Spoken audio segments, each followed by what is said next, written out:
या ठिकाणी तुम्ही आपल्या चॅनलमध्ये थंबनेल बघितलंच असेल की 3 लाख रुपयापर्यंत कर्ज प्लस मोफत ट्रेनिंग कोणती योजना आहे, आपण सगळी माहिती बघू. तर आजची जी आपली योजना आहे ती आहे प्रधानमंत्री विश्वकर्मा योजना 2026.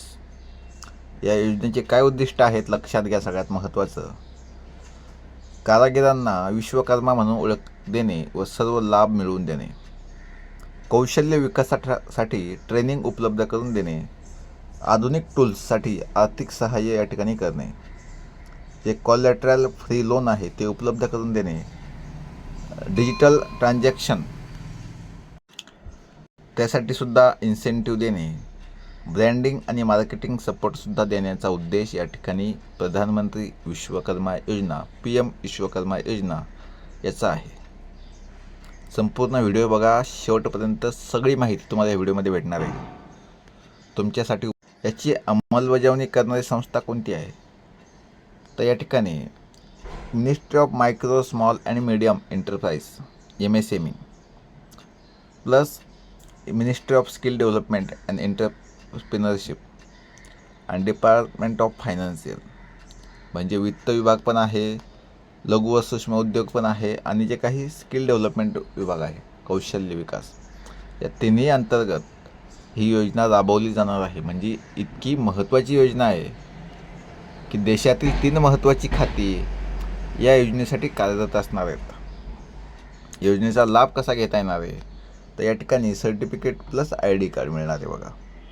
ट्रेनिंग असणारे बेसिक 5 ते 7 दिवसाची फक्त, ॲडव्हान्स ट्रेनिंग असणारे 15 दिवसाची आणि त्याचा स्टायपन या ठिकाणी भेटणार आहे प्रतिदिवस 500 रुपये, लक्षात घ्या.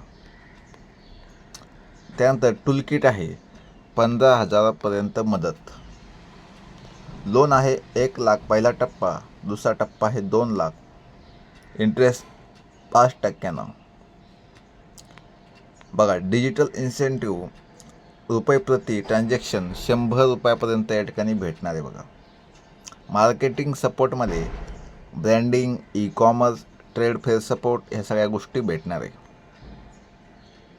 पात्रता आहे कारागीर हातमजूर करणारा असावा, त्यानंतर अनऑर्गनाइज सेक्टरमध्ये काम करणारा असावा, 18 वर्षापेक्षा जास्त वय असावे, पारंपरिक व्यवसायात तो कार्यरत असावा, मागील 5 वर्षात सरकारी लोन घेतलेलं त्याने नसावं.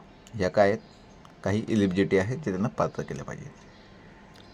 यामध्ये अपात्र कोण आहे, जो सरकारी कर्मचारी आहे, त्याचे कुटुंब आहे, हे याच्यामध्ये बसणार नाही. या स्कीममध्ये लक्षात घ्या.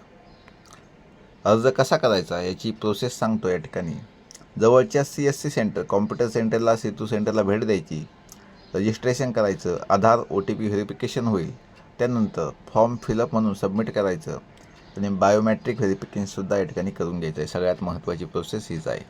बायोमॅट्रिक प्रत्येक या ठिकाणी प्रत्येक योजनेमध्ये झालंच पाहिजे.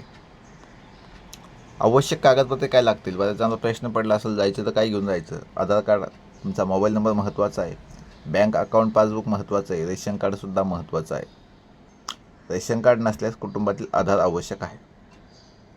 आधार कार्ड प्रत्येकाकडेच असतं, त्यामुळे विषय नाही. या प्रकारे ही योजना आहे.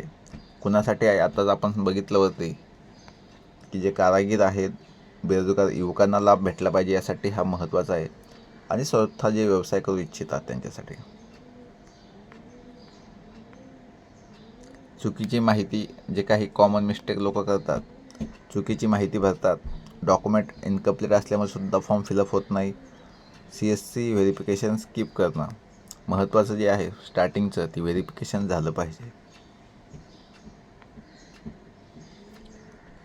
आणि 2026मध्ये जे व्हेरिफिकेशन आहे, जी रजिस्ट्रेशन प्रक्रिया आहे, ती एकदम सोपी करण्यात आली असं त्यांनी स्पष्टपणे या ठिकाणी सांगितलं बघा. त्यामुळे नक्की या योजनेचा लाभ घ्या. काही अडचण असेल तर कमेंट करा. जय हिंद, जय महाराष्ट्र.